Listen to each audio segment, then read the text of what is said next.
As joias de Guy de Maupassant, voz Iba Mendes.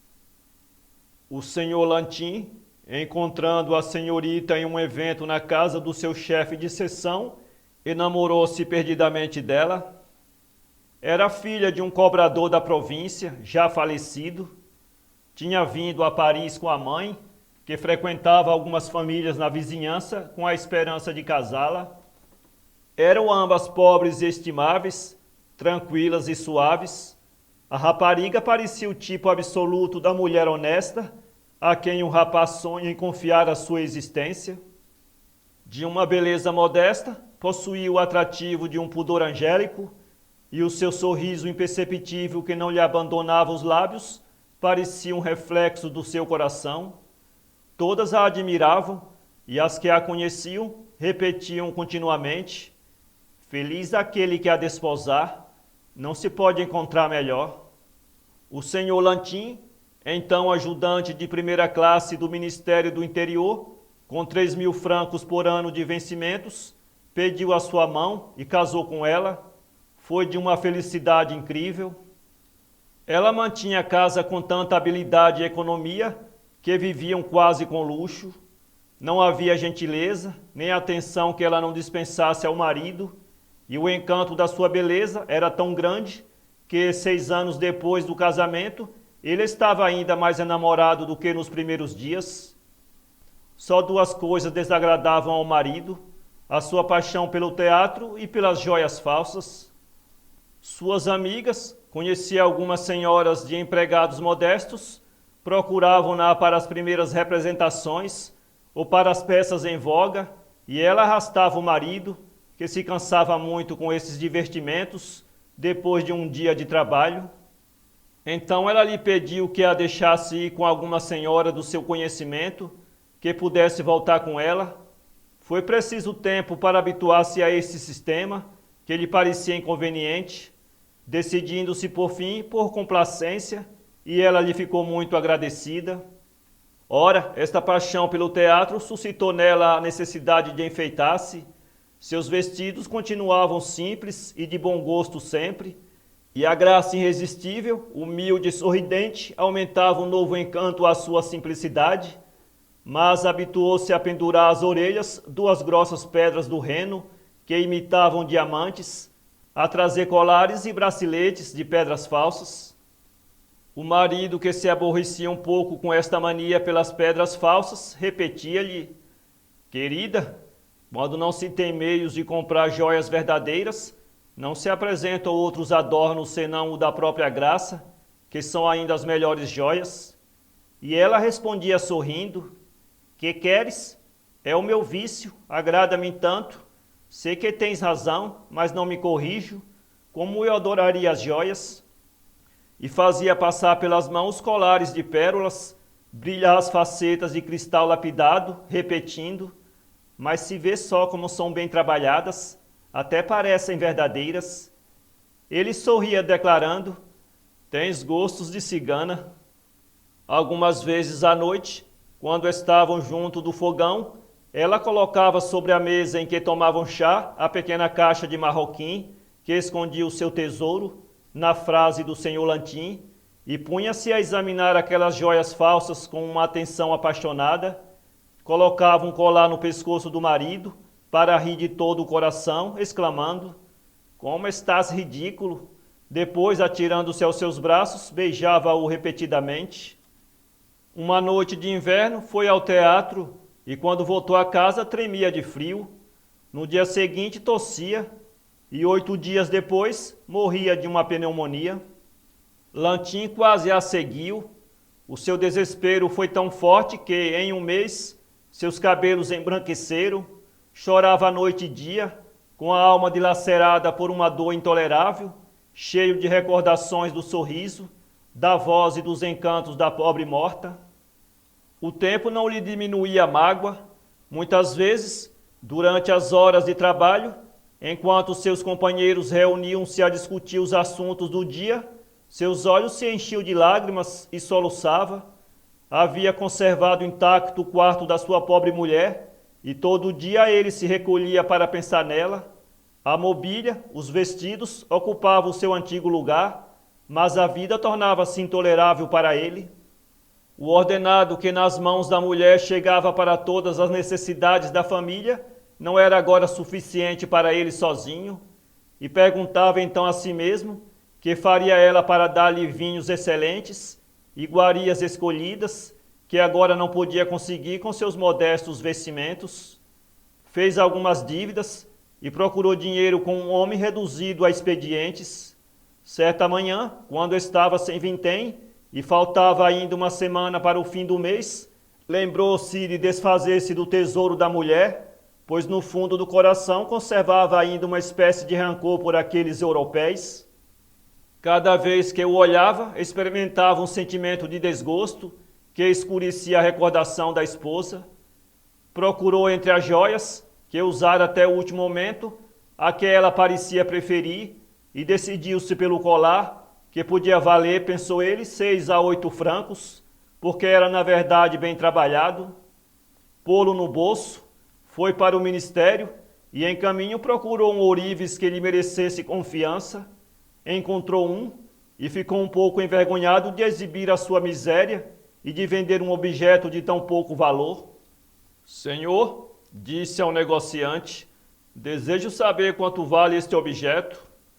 O ourives pegou no colar, examinou-o, estendeu-o no balcão, tomou uma lente, falou em voz baixa ao caixeiro, tornou a colocá-lo no balcão e pôs-se a olhá-lo de longe para ver o efeito que fazia. O senhor Lantin, aborrecido com toda esta mímica, ia dizer, sei bem que não tem grande valor, quando o ourives lhe disse, Senhor, este colar vale de 12 a 15 mil francos, mas eu não posso comprá-lo sem que me explique a sua procedência. O viúvo arregalou os olhos, espantado, como se não tivesse compreendido. Como? O outro respondeu-lhe em tom seco, ignorando o motivo do seu espanto. Pode procurar outro que lhe dê mais. Para mim vale no máximo 15 mil francos. Pode voltar aqui se não encontrar melhor oferta.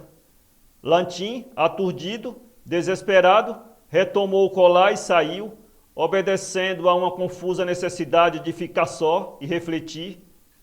Mas apenas chegou à rua, sentiu necessidade de rir e pensou, que imbecil, se eu tivesse aceitado a sua oferta, ali está um ourives que não sabe distinguir o verdadeiro do falso.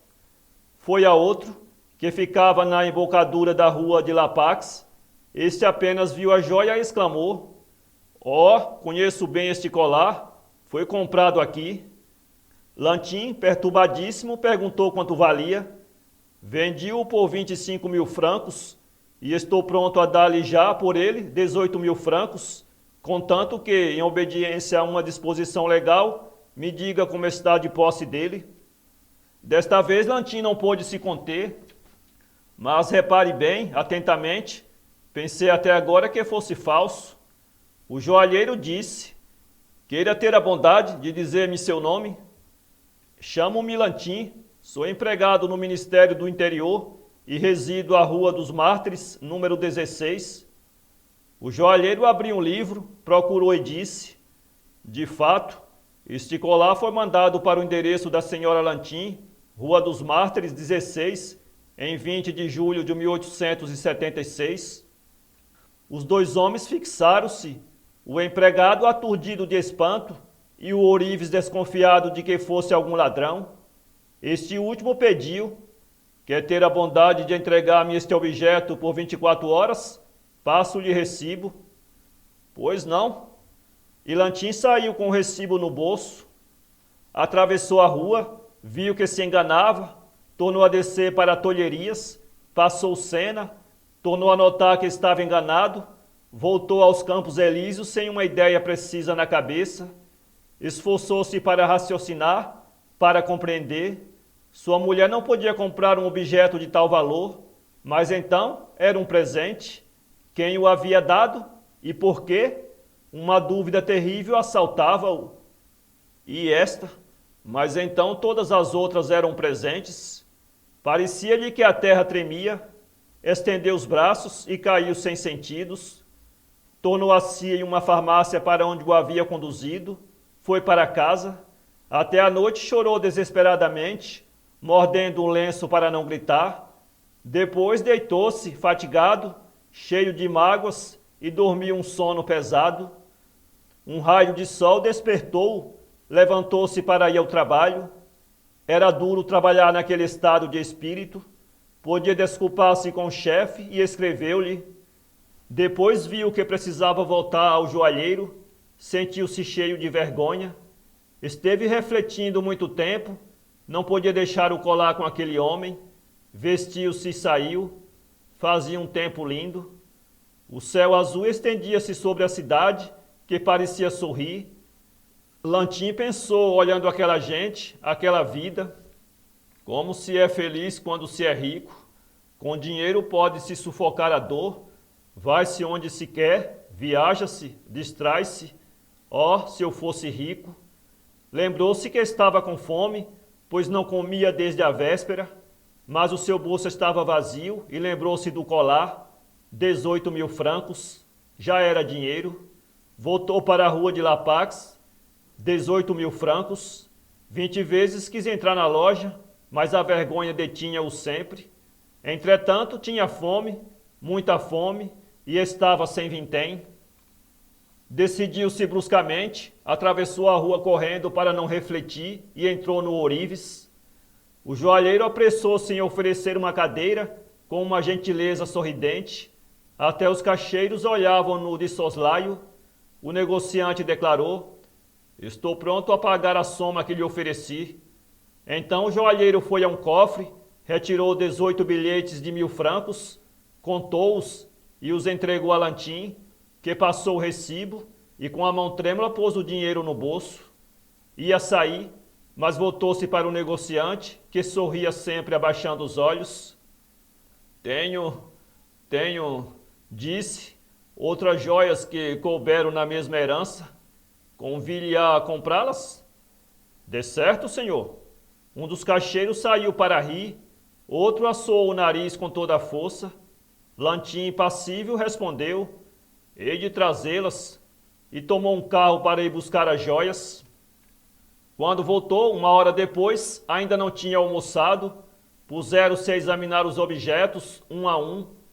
Quase todos tinham sido comprados ali. Lantim ora discutia, zangava-se, exigia que lhe fosse mostrado os livros de venda e falava sempre mais alto à medida que a soma se elevava. Os 2 grandes brilhantes dos brincos valiam 20.000 francos, os braceletes 35.000, broches, anéis, medalhões 10.000, um fio de esmeraldas e safiras 14.000, um solitário preso a uma corrente de ouro, formando um colar 40.000, tudo junto elevava-se a cifra de 126.000 francos.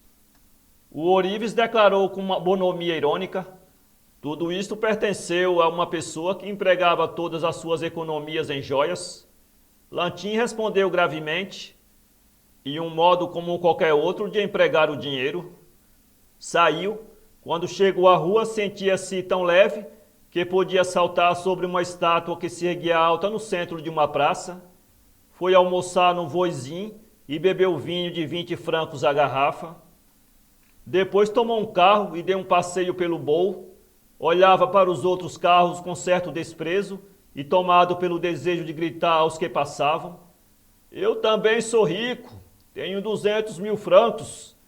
Lembrou-se do emprego e fez-se conduzir ao ministério. Foi resolutamente ao chefe e disse: venho apresentar-lhe a minha demissão. Acabo de herdar 300.000 francos. Foi apertar a mão dos velhos companheiros e confiou-lhes logo os seus projetos de vida. Depois jantou num café inglês. Achando-se perto de um senhor que lhe pareceu muito distinto, não resistiu ao desejo de lhe dizer, com certa imodéstia, que tinha herdado 400.000 francos. Pela primeira vez na vida se aborreceu no teatro e passou a noite em festanças. 6 meses depois tornava a casar. A segunda mulher era honestíssima, mas tinha um gênio impossível. Desta vez não foi muito feliz.